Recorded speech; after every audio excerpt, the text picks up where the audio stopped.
Hi అండి, good morning. ఈరోజు టమాటా పచ్చిమిర్చి పచ్చడి చేసుకుందామా.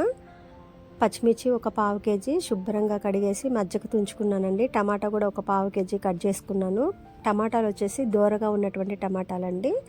ఇప్పుడు ప్యాన్ పెట్టేసి ఆయిల్ వేసేసి పచ్చిమిర్చి అలాగే జీలకర్ర వేసుకుందామండి. ధనియాలు నా దగ్గర ఏమైందంటే నేను మొన్న ధనియాలు కచ్చపచ్చగా మిక్సీ పట్టానండి పచ్చివి. అయితే ఈరోజు ధనియాలు నిండుకోవటం వల్ల అదే కచ్చాపచ్చాగా దంచినటువంటి పౌడర్ యాడ్ చేసుకుంటున్నాను. పౌడర్ అంటే పౌడర్ కాదండి, ధనియాలు చిన్న చిన్న పీసెస్ లాగా అయ్యాయి, అదే వేసుకుంటున్నాను. ధనియాలు లేకపోతే బాగుండదండి, టేస్ట్ ఉండదు. ధనియాలు అలాగే పచ్చిమిర్చి జీలకర్ర వేగిన తర్వాత మనం చల్లారి పెట్టుకుందాం. మళ్ళీ అదే కళాయిలో టమాటా అలాగే కొంచెం ఆయిల్ వేసి చింతపండు కూడా వేసి బాగా మగ్గనిచ్చుకుందామండి.